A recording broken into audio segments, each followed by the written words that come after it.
This case starts off like many others. But don't let that fool you. What you're about to witness is a situation that spirals from a single decision into life-altering consequences. We're talking about a young man, just 21 years old, facing a third-degree felony for failing to stop and render aid after a serious accident. That alone carries up to 10 years in prison. But here's the twist. This isn't just about one bad moment. As the hearing unfolds, we start to see a pattern. Missed responsibilities, questionable decisions, and a courtroom that's quickly losing patience. But here's the bigger question. Was this just immaturity or a complete disregard for responsibility? And how much did someone's personal struggles really matter when lives are on the line? Pay close attention, because what starts as a routine hearing quickly turns into a powerful lesson about accountability, consequences, and a moment when excuses stop working. Texas versus James Madrone. Do I have parties announced for the record for the state? Ryan Grimmer for the state of Texas. For the defense? Ronald Geyer.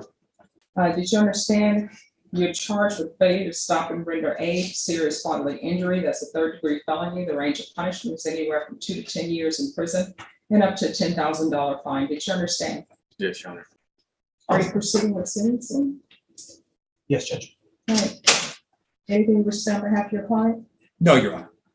Where is Donkey Lady Bridge?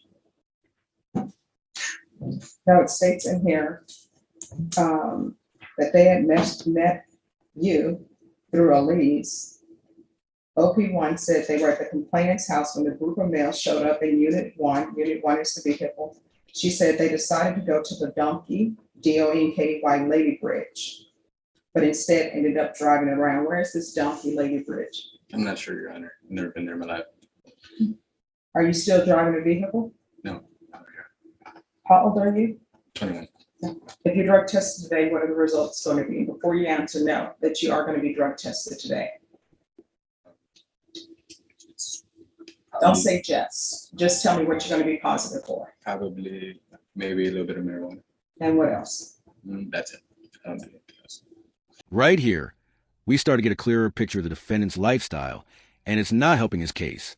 When the judge asks what the drug test will show, he casually admits to marijuana use. Now, that might seem minor to some viewers, but in a courtroom setting, especially while already facing serious charges, this signals a lack of discipline and awareness. And then comes a job, a dishwasher, trying to support child. There's nothing wrong with honest work, but the contrast here is striking.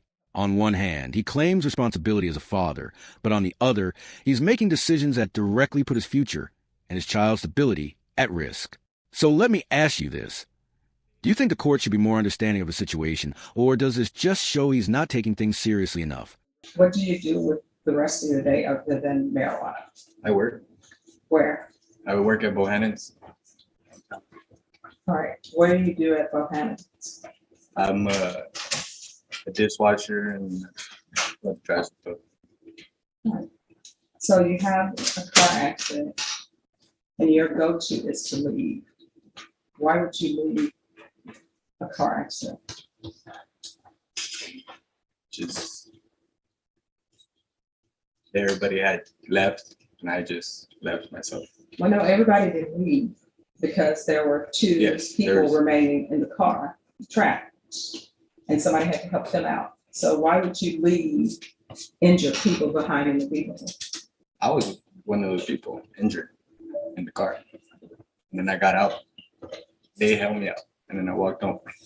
Okay, this is not where he's going to pretend he wasn't driving, is it? We're pleading no contest, Your Honor. Okay. So again, why would you leave someone behind in a vehicle that's injured? You got out. Did you go to where they were sitting on the curb and speak with you? No. Okay. No. Did you call for help for anyone? Why not? Just being ignorant. This moment right here is critical, and honestly, it's one of the most powerful speeches in the entire hearing. The judge breaks things down in the simplest way possible. Bad decisions don't stay small. They stack up, they snowball, and before you know it, you're standing in court facing years in prison. Notice how the judge lists it step by step. Speeding, drinking, driving, then leaving the scene. Each decision builds on the last. And what's chilling is this. The judge makes it clear that this entire case could have been avoided if the defendant had just done one thing: stayed and helped. That's the turning point. Not the accident itself, but the choice afterward. So think about it. Should the punishment focus more on the accident or the decision to walk away from injured people? You see, let me just tell you what I know about life from my time on the planet. And I think I can say this because I have more of my life behind me than in front of me. Yes. Is that big things somehow ends up snowballing for young people into bigger things. Number one, there shouldn't have been any speeding. Number two, nobody should have taken any drinks and driven. And number three, if there's an accident, you call somebody. If you would have stayed and helped, if you would have called somebody, guess what? We wouldn't be here for a failure to stop and render aid. So how are you getting around town without driving? I take the bus. I'll walk if I have to. I have a daughter that I have to support. So How old is your daughter? she just turned 1, March 13th. Are you and the mother together or no? Sort of. We talk. We're not married, so we don't live together. Does anyone know the amount of what the restitution will be? Any idea? I don't, Judge. I know our advocate is working on that. I don't know how much, if any, restitution is going to be outstanding. All right. If there's an issue about restitution, just let the court know and we can have a restitution hearing. Thank you, Judge. How far did you go in school? I stopped at 11th grade. Why? Just struggling with my family. What does that mean? Like, I have to take care of my little brothers sometimes, most of the time, because my mom is just not healthy. So I'm really like their dad, and I'm always there to help them out and stuff like that. So What do you mean she's not helping? Where is she? she lives. Now the story takes a more personal turn. We hear about his family situation: taking care of a younger brother, a struggling mother, financial pressure. And this is where things get complicated. Because on one side, you can see someone who's been forced to grow up fast, carrying responsibilities that most people his age aren't ready for. But on the other side, the court isn't just evaluating hardship, it's evaluating choices. And here's the tough reality. Courts may consider your background, but they won't excuse behavior that puts others in danger. The system expects you to rise above those challenges, not use them as justification. So here's a real question for you. How much did someone's difficult upbringing influence their punishment in a case like this? Lives with her mom. Yeah, she lives with my grandmother. And so how old is your little brother? My little brother, he's 13. So where is your little brother living? He lives with me with my uncle. So was child protective services involved? Yeah, they're talking to my mother right now. So there's a case, I think, that's open with my mother. So what are you planning on doing for the rest of your life? Are you going to be working at Bohannon's or are you doing something else? So no, I was gonna work at Bohannon's for a little bit until I get my own apartment, and then get my GED and eventually try to join into the military with my friend. Well, I always tell people you can't keep saying you're gonna, because your Ghana's gonna wake up and 5 years of your life will have passed you by. You understand? Cats 1 and 2, was there some sort of theft involved? Is there a reason for cats 1 and 2? The case that was TIC was a burglary of a habitation, Judge. All right, so here's the thing about burglary of habitations, right? I haven't been presented with any evidence, so I don't know what it says. But what I do know is that entering people's homes without their permission, it's going to end up resulting in 1 or 2 things for you. One, it's going to end up being a prison trip. And burglary of habitations, range of punishment is 2 to 20 years. Or either you're going to break into somebody's home and you're going to be shocked to find that they are at their home, and you may end up being shot or killed. And you know what people are going to say? It was justified. You're in somebody's home, you're not supposed to be. So I'm going to put down cats 1 and 2, but I can give you cats 1 and 2 course in 2 minutes. Don't take what does not belong to you, which people should have learned in preschool. And when you go to someone's home, only go if you're invited, and then when they ask you to leave, leave. Life is so simple, people make it so much difficult than it has to be. So cats 1 and 2. And the MRT, which is supposed to teach you right from wrong, which again, we should learn that in preschool, right? If everybody would treat others the way they would like to be treated, you will need the MRT course. So remember that as you're taking that course. I'm going to want him tested for levels. And those levels need to start going down. Do you understand? Yes, Your Honor. Okay. There should be regular Zoom recording. Mr. Madrone can hear you. Mr. Madrone, Ms. Pettis has some words to say to you. I require that everyone treat everyone with respect, so just listen and internalize what he's saying. You may proceed.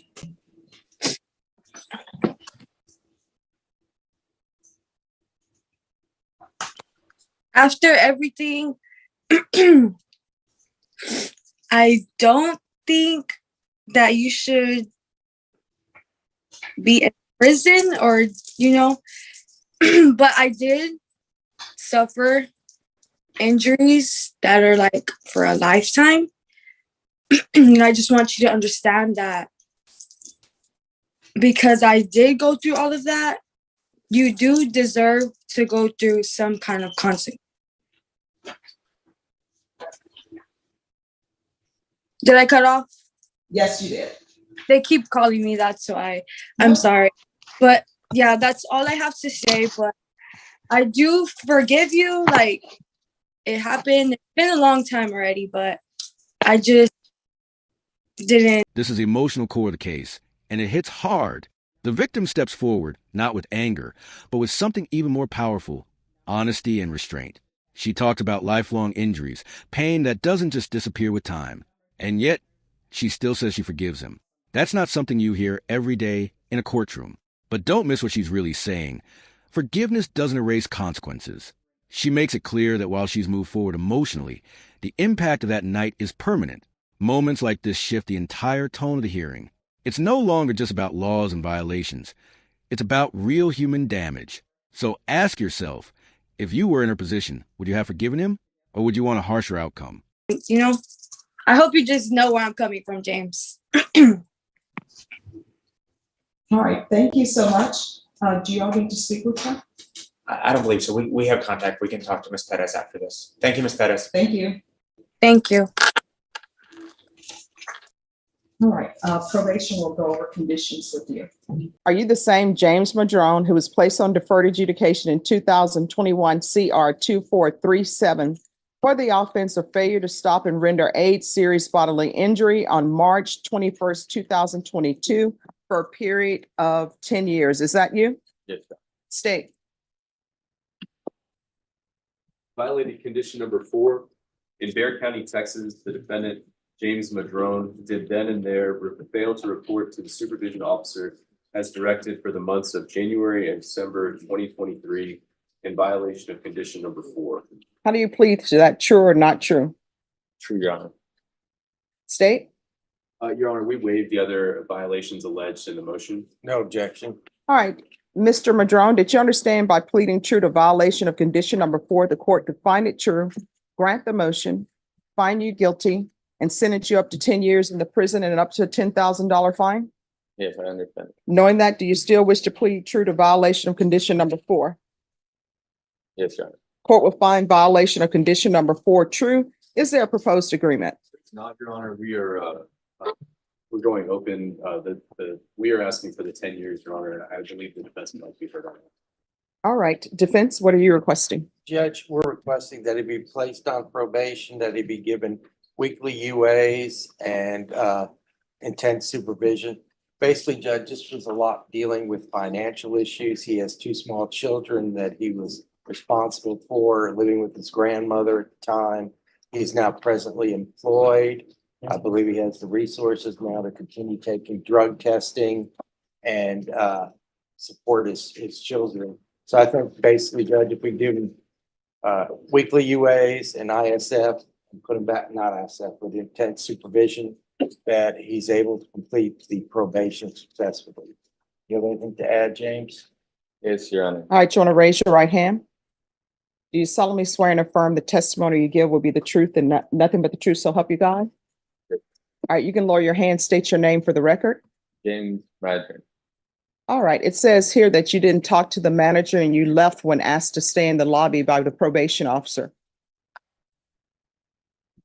Your Honor, I was my grandmother, thankful for her that she helped me with my burdens when I had to do these reports and everything, and she would have my kids in the car while I'll be reporting.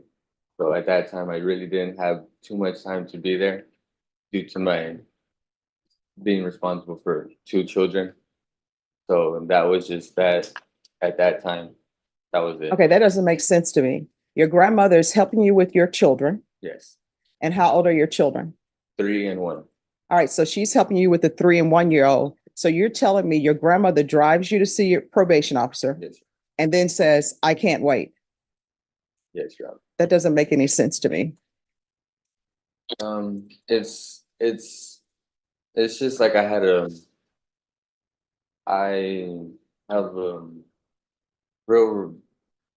real no support, really none. It's just me out there. All right, so your grandmother is not supporting you. Well, in a way she is. In a way. All right, and then it says that they tried to have virtual meetings with you and you kept rescheduling and they allowed you to reschedule it and reschedule it and reschedule it. Again, I had financial burdens. So you didn't have a cell phone? No. You couldn't get a ride via bus? Your Honor, my grandma lived in Leon Valley and then she moved over there by Lackland Air Force Base. And I did not have reliable transportation. Oh, no. I know for a fact that there's transportation by via for Lackland. Oh. And you know how I know there is that? Because one time I made a mistake and got on the looper, which I believe is the 510, and it takes you all around the city. And I was like, wow, this is where the bases are. Yes, but where I had to report was over there by 1604 in Bandera, which Via. Yes, Your Honor. They canceled that bus route. I know it sounds like if I'm making it up or not, but yes, they did cancel that bus route for that reason. That drive was very, very extreme. Did you pick up the phone, call probation and say, hey, this Yes, is Your where Honor. I am? Okay. Yes, Your All right. Any other questions? Mr. Madron, my name is Hank Wilkins. If I ask you anything you don't understand, just let me know and I'll try and rephrase it, okay? Do you know the last time you reported? The last time I reported was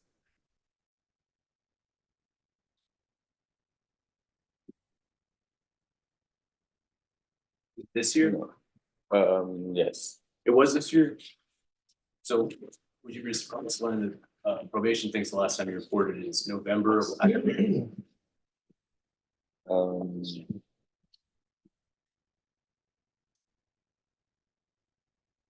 Did you ever do the CATS theft course? No. Did you do the CATS 2 theft course? No. Did you do the And here's where things really start to fall apart for the defense. The court begins uncovering a pattern, not just one mistake, but repeated failures, missed probation meetings, ignored requirements, excuses that don't quite add up. The judge and prosecutor start poking holes in his story, and you can feel the shift. The patience is gone. The benefit of the doubt? Gone. What makes this worse is that probation is often seen as a second chance, a way to avoid prison. But when someone doesn't follow through, it sends a clear message to the court. They're not taking opportunity seriously. And that's dangerous in a legal setting. moral recognition therapy? No. Did you do anything on probation? I had parenting classes that were available online, which I did do, and it waived over my community service. I'm sorry to interrupt. How can you do the parenting classes online, They but were you for can't free. report? No. But you can't report to probation online. Explain that to me. I did report to probation online every time I had a Zoom meeting. And when it was in person, it was hard for me to be able to report due to my lack of transportation. Do you remember telling probation in January of this year, they're not gonna do anything? Do No, you remember telling them, I know the judge will reinstate me? no, You understand that when you pled to this offense, that's a third-degree felony, right? You're looking at up to 10 years in prison. yeah, I do understand. Yes, I understand. And you knew that, and you still didn't do these conditions of probation, right? You didn't do the No. oral recognition therapy. Not that I had faced financial burdens, so I did not have support from the mother of my children. She was attending school at the time, but now I have a reliable job. I have the means to prove to the court that I could be responsible in finishing my term with the probation.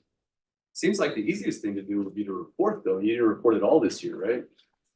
No, because she said that she was gonna file a motion to revoke, and I had said that, okay, that we have to do what we have to do. That's simple. That's what I had said in that response. I'll pass the way, Strong. Nothing further, Your Honor. All right. Probation. Was there any restitution for Elise Perez and Kimberly Soto?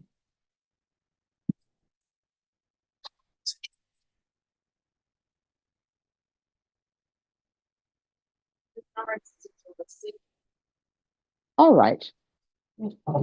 So this is what the court is going to do.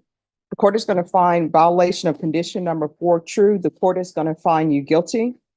There's to be no unsupervised contact with minors. With regards to punishment, state, what are you requesting? Your Honor, we're asking for the 10 years in prison. This is a third-degree felony. This is a SBI, Your Honor. Some other cases were taken into consideration of this plea. The defendant had opportunities between division. He didn't do much of anything on probation. I was trying to get some more information today. None of the answers are very satisfying. So we're asking for 10 years in prison. Your Honor. Defense, what are you requesting? Judge, I asked that he be sent, continued on probation and sent to ISF for a period of time to get his thoughts together. Be able to get out on the street and be a productive member of society and also a father for his 2 children. All right. Oh, yes, you wanted to add something? May I address the question? Sure. Yes, I would like to say that I would like to suggest no tolerant probation where I may be supervising weekly UAs. I do not use drugs. Mhm. And or an outpatient program, intense outpatient program that I can prove to the court where I can be responsible in completing my probation successfully. Okay. All right, this is what the court is going to do. As previously stated, the court is finding violation of condition number 4 true. The court is going to find you guilty. The court will sentence you will sentence you to 8 years in the prison.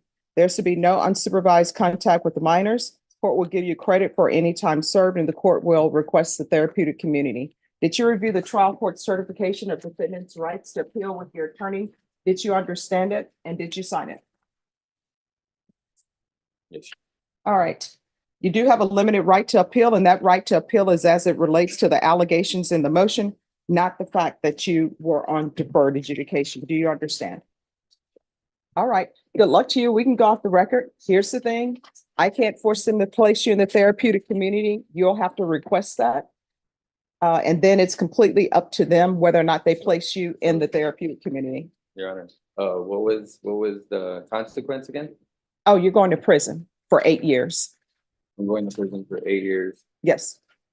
and that's the done deal. Yes. Okay. All right. Good luck to you. Okay. And just like that, the decision is made: 8 years in prison. Not the maximum, but still a life-changing sentence for a 21-year-old. This case is a perfect example of how the legal system works when opportunities are given and then lost. The court didn't just look at the original crime. It looked at everything that came after: the missed probation meetings, the incomplete programs, the lack of follow-through. All of it built the final outcome. The judge even left a small door open with the therapeutic community. But ultimately, the responsibility fell on the defendant to take action, and he didn't do enough to convince the court. The biggest takeaway? One bad decision can change your life, but repeated bad decisions can define it.